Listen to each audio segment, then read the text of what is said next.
믿을 수 없는 일이 벌어졌습니다. 캐나다 밴쿠버의 명문 사립고등학교. 교실 안에는 이름만 들어도 긴장할 만한 문제 하나가 칠판을 가득 채우고 있었습니다.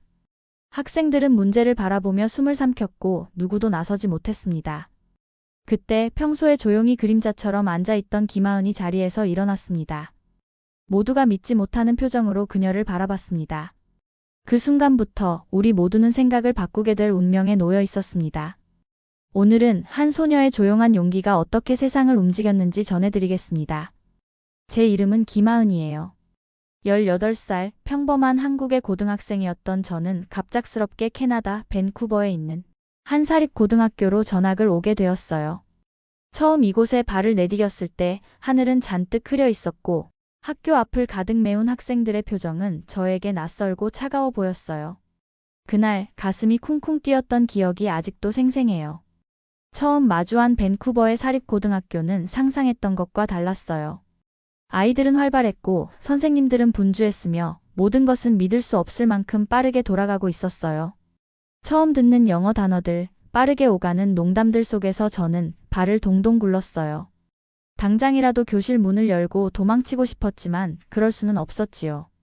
여기는 이제 제가 살아가야 할 곳이었으니까요. 제 모습은 그곳에서도 유난히 조용했어요.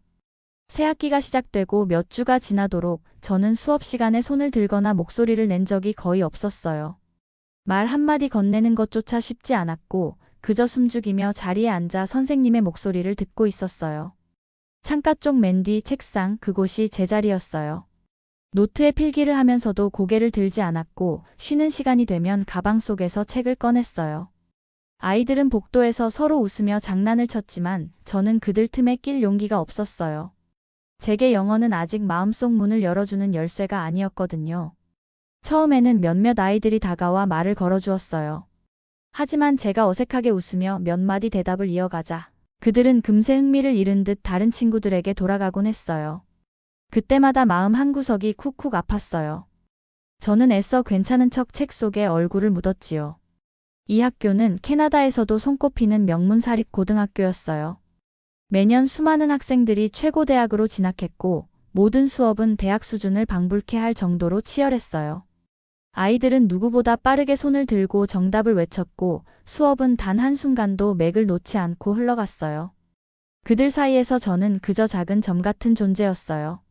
아무도 저를 주목하지 않았고 저 역시 눈에 띄지 않으려 애썼어요. 수업 시간에는 선생님의 질문을 피해 눈을 내리깔았고 복도에서는 발소리를 죽이며 걸었어요. 하지만 조용히 앉아있기만 했던 건 아니었어요. 저는 매일 저만의 방식으로 학교 생활에 적응하려고 노력했어요. 수학 문제를 풀 때는 답만 구하는 대신 왜 그런 답이 나오는지 생각했어요.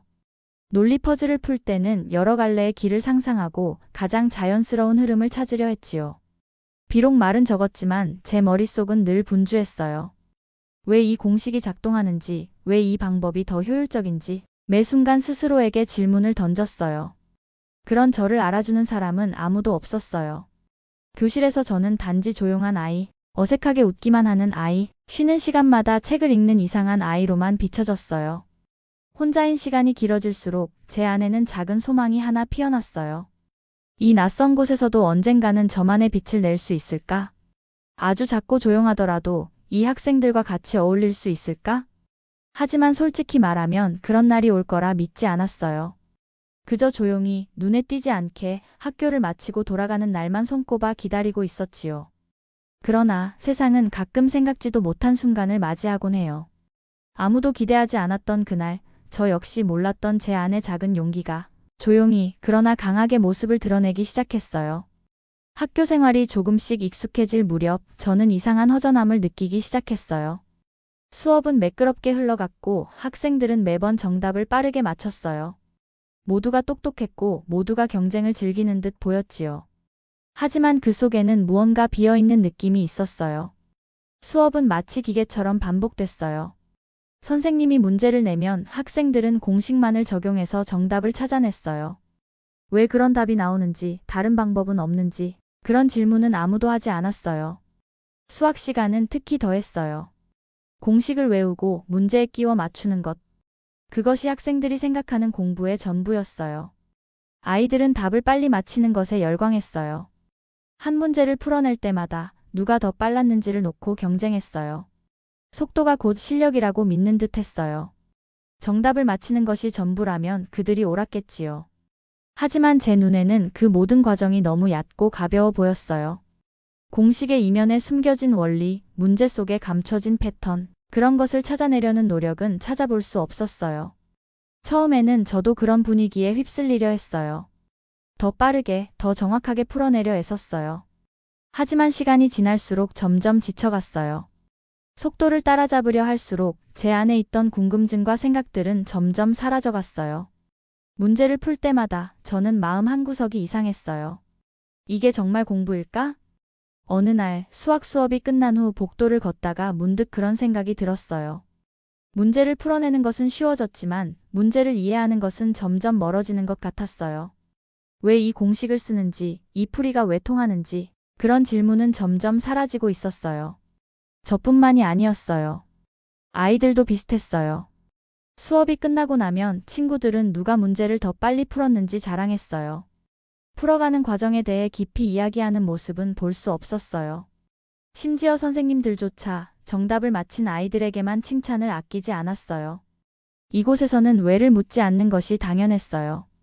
주어진 문제를 빠르게 해결하고 다음으로 넘어가는 것. 그것이 좋은 학생의 모습이었어요. 그렇게 하루하루가 지나갔어요. 노트에는 정답만이 빼곡히 쌓여갔고 제 머릿속에는 점점 질문이 사라져갔어요. 생각하는 법을 잃어버리는 것 같아서 문득 두려웠어요. 가끔 복도 끝에 걸려있는 대회 포스터를 바라보았어요. 최단 시간 문제풀이 대회. 정답률 경쟁. 포스터 속 아이들은 환하게 웃고 있었지만 그 웃음은 왠지 모르게 공허하게 느껴졌어요. 저는 다시 창가 자리로 돌아갔어요. 창밖을 바라보다 보면 그래도 마음이 조금은 편안해졌어요. 가끔 단풍나무 가지 사이로 작은 새가 날아가는 걸 볼 수 있었지요. 그 작고 가벼운 새가 하늘을 가르며 나는 모습을 보면서 저는 잊고 있던 질문을 떠올렸어요. 왜 우리는 이렇게만 공부해야 할까? 하지만 그때까지만 해도 저는 그저 질문을 제 머릿속에 남겨둘 수밖에 없었어요. 혼자서 문제를 풀고 혼자서 궁금증을 품고 다시 혼자 노트를 덮는 일을 반복하고 있었어요. 아무도 답을 주지 않았고 저 역시 답을 찾을 방법을 몰랐어요. 그래서 더욱 깊숙이 마음속 어딘가에 작은 바람 하나를 품게 되었어요. 언젠가 생각하는 것을 두려워하지 않는 방법을 찾고 싶었어요. 정답보다 과정이 더 소중하게 여겨지는 순간을 만나고 싶었어요. 그때는 몰랐어요. 그 조용한 바람이 언젠가 저를 칠판 앞에 세우게 될 거라는 걸. 그날 수학 시간은 시작부터 달랐어요. 엘리엇 장 선생님은 조용히 칠판에 문제를 적고 계셨고 아이들은 평소처럼 빠르게 노트를 꺼냈어요. 하지만 칠판을 가득 채운 문제를 보는 순간 교실 전체가 얼어붙었어요. 수학 문제라기보다는 무슨 복잡한 퍼즐처럼 보였거든요. 공식 하나로 풀 수 있을 것 같지 않았어요. 숫자들은 어지럽게 흩어져 있었고 규칙도 패턴도 한눈에 들어오지 않았어요. 저는 숨을 멈춘 채 문제를 바라봤어요. 복잡하게 얽힌 숫자들 사이로 시선을 옮기다가 이상한 걸 발견했어요. 중앙을 기준으로 숫자가 좌우로 대칭을 이루고 있었어요. 일정한 간격으로 같은 수열이 반복되고 있었고 특정한 구간에서는 더하고 빼는 규칙이 주기적으로 적용되고 있었지요. 처음에는 단순한 우연일 거라 생각했어요. 하지만 자세히 보니 문제 전체가 그런 구조로 짜여 있다는 걸 깨달았어요. 순간 심장이 쿵 하고 울렸어요. 손끝이 저릿할 만큼 긴장됐지만 머릿속은 오히려 맑아졌어요. 내가 해볼까? 그 생각이 드는 순간 온몸이 뻣뻣하게 굳었어요. 손을 들고 싶었지만 동시에 수십 가지 두려움이 밀려왔어요. 틀리면 어떡하지? 애들 앞에서 망신당하면 어쩌지? 영어로 제대로 설명할 수 있을까? 고개를 숙이고 심호흡을 했어요. 손바닥은 이미 땀으로 젖어 있었고 다리는 굳어버린 듯 무거웠어요. 그때 문득 창밖으로 스쳐 지나가는 단풍잎이 보였어요. 가볍게 흔들리다 어느 순간 망설임 없이 땅으로 내려오는 모습이었어요. 그래, 망설이지 말자. 저는 천천히, 정말 천천히 손을 들었어요. 한순간에 모든 시선이 저를 향했어요. 아이들의 표정은 놀람, 의심, 호기심이 뒤섞여 있었어요. 엘리엇 장 선생님은 고개를 끄덕이며 저를 불렀어요. 하은, 앞으로 나와보세요. 제 심장은 귀 가까이에서 북을 치는 것처럼 요동쳤어요. 걸어가는 동안 땅이 끈적하게 발을 잡아 끄는 것 같았어요. 책상 사이를 지나칠 때마다 아이들의 시선이 뺨을 스치고 지나갔어요. 칠판 앞에 섰을 때 저는 잠시 눈을 감았어요. 마음속으로 스스로를 다독였어요. 틀려도 괜찮아. 생각했던 걸 보여주자. 포기하지 않고 끝까지 가보자. 숨을 깊게 들이쉬고 눈을 떴어요. 칠판은 여전히 복잡했지만 저는 이제 어디서부터 시작해야 할지 알고 있었어요. 옆에 놓인 마커를 손에 쥐었어요. 차가운 감촉이 손바닥에 전해졌지만 저는 마커를 손에 힘주어 단단히 쥐고 있었어요. 그리고 저는 칠판 한가운데를 바라봤어요. 좌우 대칭을 이루는 숫자들을 따라 천천히 눈을 움직였어요. 그리고 첫 번째 설명을 어디서 시작할지 마음속으로 정리했어요. 동시에 저는 느낄 수 있었어요. 모두가 저에게 집중하고 있다는 것을요. 하지만 그 시선들은 예전처럼 차갑게만 느껴지지 않았어요. 저는 깊게 숨을 들이쉬었어요. 그리고 칠판의 첫 번째 선을 긋기 위해 마커를 천천히 들어 올렸어요. 아직 풀이를 시작한 것도 아니었지만 그 순간 저는 제 자신을 향해 작은 승리를 선언한 것 같았어요. 처음으로 두려움을 이겨내고 다른 아이들 앞에 나아간 순간이었기 때문이에요. 칠판 앞에 서자 마치 시간이 멈춘 듯 주위가 고요해졌어요. 아이들의 시선이 제 등 뒤에 꽂히는 걸 느끼면서 저는 마커를 단단히 쥐었어요. 문제를 바라보며 머릿속을 다시 정리했어요. 복잡한 수열 사이에 숨어있던 규칙이 어렴풋이 보였거든요. 중앙을 기준으로 양쪽 숫자들이 대칭을 이루고 있었고 숫자들의 증감은 일정한 주기를 따르고 있었어요. 저는 조심스럽게 중앙 지점을 가리키며 말했어요. 여기를 기준으로 양쪽 숫자가 서로 대칭을 이루고 있어요. 그리고 두 칸마다 규칙적으로 값이 커지고 줄어드는 패턴이 반복되고 있습니다. 제 설명은 천천히 그러나 또박또박 이어졌어요. 처음엔 긴장으로 목소리가 떨렸지만 한 문장씩 말을 잇다 보니 차츰 안정감을 찾게 되었어요. 아이들은 숨조차 쉬지 않는 듯 조용히 지켜보고 있었어요. 일부 친구들은 의자에 몸을 기대거나 팔짱을 끼고 있었지만 그들의 눈은 여전히 칠판과 제 손끝을 따라가고 있었어요. 저는 문제를 세 부분으로 나누어 풀이를 시작했어요. 처음 부분에서는 수의 증가 패턴을 정리했고 중간에서는 대칭되는 구조를 활용해 반복적인 계산을 생략했어요. 마지막 부분은 역산을 통해 전체 흐름을 확인하는 과정이었어요. 이 지점부터는 숫자가 다시 감소합니다. 따라서 여기서는 거꾸로 적용해야 해요. 하나하나 풀어가며 저는 그 과정이 점점 더 명확하게 전달되는 걸 느꼈어요. 문제는 풀기 위해 외워야 하는 것이 아니라 이해하고 흐름을 읽어내야 한다는 사실이 몸으로 와닿았어요. 칠판에 선을 그리고 숫자들의 변화를 표시하면서 교실 안의 분위기가 점점 무거워지는 것도 느낄 수 있었어요. 아이들의 시선은 여전히 매섭게 따라붙었지만 그 안에는 처음과는 다른 감정이 섞여 있었어요. 놀람, 의문, 그리고 약간의 존중. 그런 미묘한 변화들이 조용히 퍼져나가고 있었어요. 저는 숨을 크게 들이쉬었어요. 마지막 단계에 도달했다는 것을 스스로 느끼며 답을 도출하기 위해 천천히 숫자들을 정리했어요. 칠판 아래에 답을 또박또박 적은 뒤 저는 조심스럽게 마커를 내려놓았어요. 뒤를 돌아보니 아이들은 여전히 저를 지켜보고 있었어요. 그 순간에도 아무 말도 들리지 않았어요. 교실 안은 그저 짙은 정적만이 감돌고 있었어요. 엘리엇 장 선생님이 천천히 박수를 치기 시작했어요. 첫 번째 박수 소리는 교실 안에 조용히 울렸고 몇몇 학생들이 머뭇거리다가 손뼉을 치기 시작했어요. 저는 가볍게 고개를 숙였어요. 그리고 숨을 고르며 천천히 자리를 향해 걸어갔어요. 발걸음은 가볍지 않았지만 전에 없던 단단함이 느껴졌어요. 자리에 앉을 때까지 아이들의 시선은 계속 따라왔어요. 등 뒤에 쏟아지는 시선이 여전히 무거웠지만 이번에는 그 무게가 예전처럼 차갑게 느껴지지 않았어요. 책상 위에 손을 올려놓으며 저는 조용히 생각했어요. 이 문제를 풀었기 때문에가 아니라 내 힘으로 이해하고 설명했다는 것 자체가 의미 있었어요. 칠판을 바라보던 아이들의 눈빛은 변해 있었어요. 아직 완전히 열린 것은 아니었지만 그 눈빛 안에는 분명히 질문과 기대가 섞여 있었어요. 그 조용한 변화는 아주 작았지만 분명히 저에 대한 학생들의 시선엔 변화가 일어나고 있었어요. 이전에는 단지 빠른 정답을 쫓던 교실 안에 생각하는 시간이 처음으로 스며들고 있었어요. 저는 그 사실이 이상하게도 마음 깊이 따뜻하게 느껴졌어요. 그리고 이 작은 순간이 앞으로 우리가 걷게 될 길을 조금 바꿔놓을지도 모른다는 예감을 조용히 품었어요. 그날 이후 수업이 시작되면 아이들의 행동이 조금씩 달라졌어요. 책상 위에 펴놓은 노트를 바라보면서도 가끔씩 고개를 들어 제 쪽을 바라보는 친구들이 눈에 띄었어요. 평소처럼 문제를 푸는 척하면서도 조심스럽게 저를 힐끗힐끗 쳐다보는 시선들이 늘어났어요.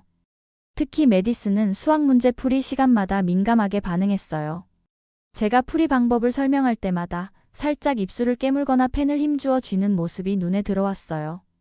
그녀는 문제를 마친 뒤에도 별다른 미소를 짓지 않았고, 때로는 답을 말하고 나서 조용히 책상을 두드리며 긴장을 풀려 했어요. 에다는 수업이 끝나자마자 급히 가방을 챙겨 교실을 빠져나갔고, 올리비아는 쉬는 시간마다 친구들과 함께 모여 이야기를 나누면서도 제가 가까이 다가가면 대화를 끊거나 주제를 바꾸었어요. 저는 그들의 변화를 억지로 받아들이려 하지 않았어요. 혼자 있는 것이 더 편할 때도 있었으니까요. 점심시간이 되면 저는 자연스럽게 식당 한쪽 구석에 자리를 잡았어요.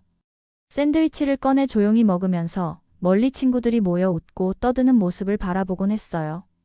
음식 맛을 제대로 느낄 새도 없이 식사를 끝내고 도서관으로 발걸음을 옮겼어요. 도서관 창가 자리에 앉아 문제집을 펼쳤어요.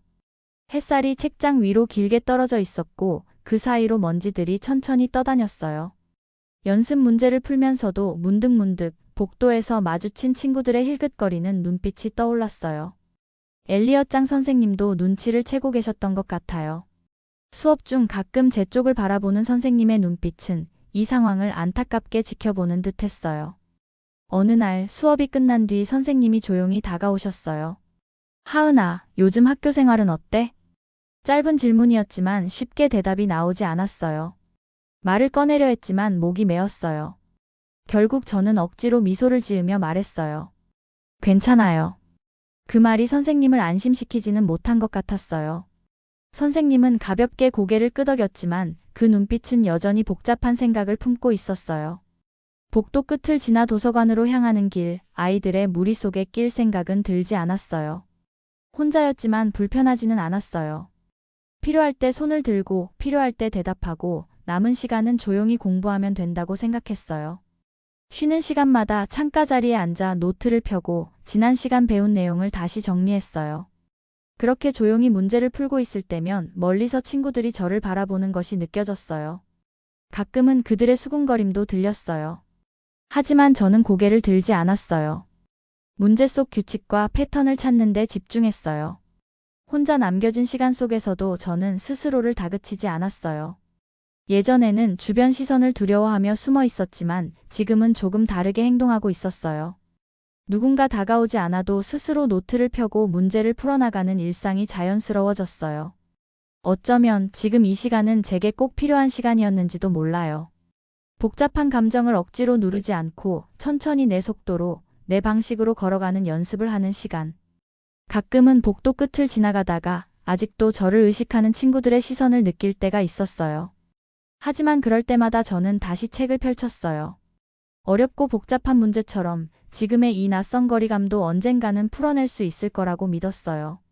창의력 수학 경진대회팀 구성이 발표되던 날, 저는 별다른 기대 없이 이름을 들었습니다. 그러나 제 이름과 함께 들려온 새 친구의 이름을 듣고 당황스러워 깊게 숨을 삼켰어요. 메디슨, 에단, 콜린. 서로 다른 성향과 생각을 가진 친구들과 한 팀이 된 것이었어요. 메디슨은 문제를 빠르게 풀어내는 것을 자랑스러워했고, 에단은 공식을 적용하는 데 능숙했으며, 콜린은 수치를 세밀하게 다루는 데 집중하는 아이였어요. 그리고 저는 문제 속 숨겨진 구조와 흐름을 천천히 읽어내는 것을 좋아했어요. 첫 모임 날 우리는 교실 뒤편에 모였습니다. 서로 말없이 서 있다가 어색하게 각자의 노트를 꺼냈어요. 모두 조심스러운 눈치만 살피고 있었지만 표정에는 묘한 긴장감이 감돌았어요. 저는 그 분위기를 무겁게 만들고 싶지 않아 조심스럽게 대회 공지사항을 꺼내어 문제 유형을 읽기 시작했어요. 논리 퍼즐, 수열 추론, 패턴 분석. 모두 단순한 계산이 아니라 팀워크와 사고력을 요구하는 문제들이었어요. 하지만 팀원들의 표정은 밝지 않았어요. 메디슨은 문제를 펼치자마자 빠르게 공식을 찾으려 했고, 에다는 주어진 데이터를 그대로 대입하려 했어요. 콜린은 숫자들의 변화를 그래프로 그리려 했어요. 저마다 다른 방식으로 문제에 접근했지만 서로의 방법을 인정하려는 모습은 보이지 않았어요. 각자 자기 주장이 강했고 의견 충돌은 쉽게 생겼어요. 처음 몇 번의 모임은 그렇게 끝나버렸어요. 문제를 풀기는커녕 서로의 방식만 부딪히다가 시간이 흘렀어요. 그럴 때마다 저는 자리를 정리하며 생각했어요. 우리는 서로 너무 다른 걸까? 그 질문이 머릿속에 맴돌았어요. 하지만 포기할 수는 없었어요. 저는 조심스럽게 접근 방법을 바꿔보기로 했어요. 메디슨이 빠른 계산에 능숙하다는 것을 인정하고 그녀가 수열의 초반 흐름을 정리해주도록 부탁했어요. 에단에게는 복잡한 식을 단계별로 단순화하는 역할을 맡겼어요. 콜린에게는 수치 변화의 추세를 분석하는 부분을 맡기기로 했어요. 그리고 저는 전체 흐름을 보고 숨은 규칙을 찾아내는 역할을 하기로 했어요. 그렇게 서로의 강점을 나누어 맡기기 시작하자 조금씩 팀워크가 살아나기 시작했어요. 문제를 풀 때도 달라졌어요. 처음에는 각자 답을 외치던 우리가 이제는 조용히 문제를 읽고 필요한 부분에서 서로를 바라보게 되었어요. 메디슨은 빠르게 수열을 정리하고 에다는 복잡한 수식을 깔끔하게 단순화했고 콜린은 데이터 흐름을 표로 정리했어요. 그 사이에서 저는 흐름을 따라가며 숨어있던 패턴을 찾아냈어요. 처음에는 어색했지만 서로의 결과를 조심스럽게 확인하고 보완하는 과정이 반복되면서 우리 팀은 점점 하나가 되어 하나같이 움직이기 시작했어요. 어느 날 한참 문제를 풀고 난 뒤 메디슨이 작은 목소리로 말했어요. 이 방법이 훨씬 낫네. 그 짧은 말 한마디가 우리가 처음보다 조금 가까워졌다는 신호처럼 느껴졌어요. 에다는 노트를 정리하면서 무심하게 던졌어요. 다른 방식도 생각보다 괜찮네. 콜린은 여전히 말이 많지는 않았지만 가끔 고개를 끄덕이거나 작은 미소를 지었어요. 그 변화들은 작았지만 분명히 느껴졌어요. 서로 다른 별처럼 흩어져 있던 우리가 서로의 빛을 조금씩 인정하며 가까워지고 있었어요. 빠른 계산, 정확한 공식 적용, 꼼꼼한 데이터 분석, 그리고 흐름을 읽는 직관. 서로 다른 방식이지만 이제는 그것들이 하나로 이어져 하나의 그림을 만들어가고 있었어요. 저는 그 사실이 신기했고 동시에 감사했어요. 다름이 틀림이 아니라는 것을 시간을 들여 조금씩 배워가고 있었으니까요. 그날 이후 우리는 팀 모임을 기다리게 되었어요. 누구도 먼저 나서서 답을 주장하지 않았고 서로에게 질문을 던지고 답을 기다릴 줄 알게 되었어요. 한 문제를 풀어낼 때마다 작은 성취감이 쌓였고 그 성취감은 우리를 조금씩 하나로 묶어주었어요. 서로 다른 별들이 조심스럽지만 확실하게 하나의 하늘 아래 모여가는 걸 느꼈어요. 경진대회가 가까워질수록 우리 팀은 문제를 풀어내는 속도와 정확도가 눈에 띄게 좋아졌어요. 문제가 주어지면 메디슨은 수열을 정리했고 에다는 복잡한 수식을 깔끔하게 정리했어요.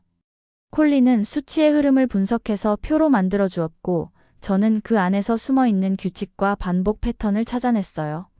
서로 다른 방식이었지만 각자가 맡은 역할을 빠르게 이해하고 존중하기 시작했어요. 처음처럼 말다툼하거나 경쟁하려 하지 않았고 필요한 부분은 자연스럽게 서로 도왔어요. 어느 날 예상과 전혀 다른 유형의 문제가 나왔어요. 정해진 공식이나 단순한 연산으로는 풀 수 없는 문제였어요. 문제를 받자 잠시 정적이 흘렀지만 우리는 전처럼 조급해하지 않았어요. 메디슨이 먼저 수치 흐름을 잡아주었고 에다는 계산 과정을 간단히 정리했어요. 콜린은 데이터 변화의 규칙성을 찾았고 저는 그 과정을 연결해 전체 구조를 분석했어요. 서로가 맡은 부분을 정리하고 이어붙이자 하나의 풀이 과정이 완성되었어요. 우리는 답안을 제출하고 짧게 고개를 끄덕였어요. 지금까지 해온 것처럼 우린 해냈다. 눈빛만으로도 그 감정을 알 수 있었어요. 대회 당일 강당은 긴장으로 가득했어요. 각 학교에서 모인 학생들이 3-3-5 모여 문제지를 기다리고 있었어요. 우리 팀은 조용히 자리를 잡고 마지막으로 서로의 준비 상태를 점검했어요. 문제가 배포되자 메디슨은 초반 수치를 정리했고 에다는 계산 과정을 다시 검토했어요. 콜린은 수치 변화의 추이를 빠르게 분석했어요. 저는 흐름의 구조를 읽어가며 전체적인 해법을 정리했어요. 어려운 문제도 차근차근 풀어가며 서로의 손길이 자연스럽게 이어졌어요. 모두가 맡은 역할을 충실히 수행했고 빠르게 핵심을 잡아냈어요. 마지막 문제는 난이도가 높았지만 우리는 이미 여러 번의 연습을 통해 익숙해져 있었어요. 메디슨이 수열의 규칙을 짚어주고 에단이 복잡한 계산을 단순화했어요. 콜린은 패턴을 정리해 노트에 그려주었어요. 저는 흐름을 따라가며 결론을 도출해냈어요. 최종 답안을 제출한 뒤 우리는 조용히 숨을 돌렸어요. 손끝에 땀이 맺힌 것을 느끼면서도 어색한 미소를 나누었어요. 사회자가 대회 결과를 발표하는 동안 강당은 숨소리조차 들리지 않을 정도로 조용했어요. 수학 창의력 경진대회 최우수상 로렌스 아카데미 팀.